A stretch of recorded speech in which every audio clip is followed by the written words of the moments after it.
এই মুহূর্তে টঙ্গীর ইজতেমা প্রাঙ্গণে আছেন সহকর্মী শাকির আহমেদ। সরাসরি যাচ্ছি তার কাছে। শাকির, বিশ্ব ইজতেমাকে সামনে রেখে ইতোমধ্যেই কিন্তু তাবলিগ জামায়াতের সাথী যারা রয়েছেন অর্থাৎ মুসল্লিরা কিন্তু তাদের যে প্রস্তুতি সেটি শেষ পর্যায়ে এসেছেন।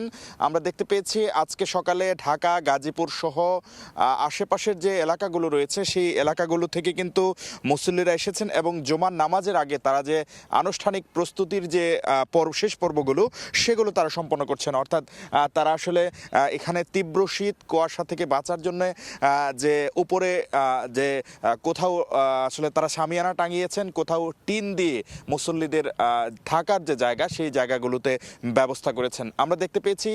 এবং যাদের সঙ্গে কথা বলেছি এখানে আয়োজনের দায়িত্বে যারা আছেন তারা কিন্তু বলছেন যে ৮০%-রও বেশি আয়োজন বা প্রস্তুতি তাদের সম্পন্ন হয়ে গেছে। এখন তারা শেষ মুহূর্তের কাজগুলো করছেন। আমরা সকাল থেকে দেখেছি তারা মাইক টাঙানো, লাইট লাগানো সহ নানা ধরনের যে শেষ প্রস্তুতিমূলক কাজগুলো সেগুলো করছেন।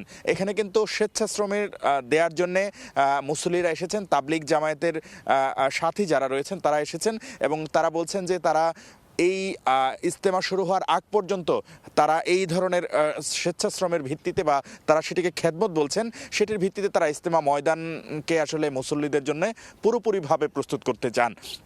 আমরা দেখতে পেয়েছি যে দলে দলে বিভিন্ন জেলা থেকে মানুষজন এই ইজতেমাকে কেন্দ্র করে আসছেন এবং তারা বলছেন তারা যে খেদমতটুকু করছেন বা যে স্বেচ্ছাশ্রমটুকু দিচ্ছেন সেটি তখনই সার্থক হবে যখন মানুষ আসলে ইসলামের যে সুমহান বাণী সেগুলো যখন মানুষের কাছে পৌঁছাবে, মানুষ যখন হেদায়েত পাবে তখনই তাদের এই পরিশ্রম সার্থক হবে। পাশাপাশি তারা বলছেন যে এই স্বেচ্ছাশ্রম বা এই খেদমতের জন্য তারা কোনো ধরনের পারিশ্রমিক নেন না বা কোনো ধরনের আসলে কৃতিত্ব প্রত্যাশা করেন না।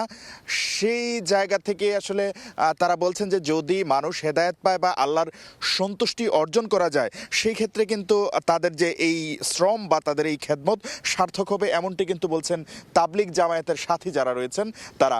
আমরা দেখতে পেয়েছি শেষ মুহূর্তের প্রস্তুতির অংশ হিসাবে এই ইজতেমার ময়দানের যে নিরাপত্তা সেটি নিশ্চিত করার জন্য আইনশৃঙ্খলা বাহিনীর পক্ষ থেকে সিসি ক্যামেরায় পুরো এলাকাটিকে আওতায় আনা হয়েছে। পাশাপাশি আরেকটি বিষয় বলে আমি শেষ করতে চাই, সেটি হচ্ছে যে এই তুরাগ নদের যে দুপাশের যে যাতায়াত ব্যবস্থা রয়েছে সেটিকে নির্বিঘ্ন করতে নদীতে কিন্তু অস্থায়ী পন্টুন বসানোর কাজও কিন্তু ইতোমধ্যে এগিয়ে চলছে।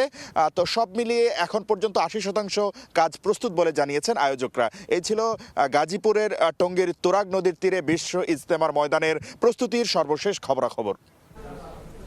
সরাসরি যুক্ত ছিলাম বিশ্ব ইজতেমা ময়দানে।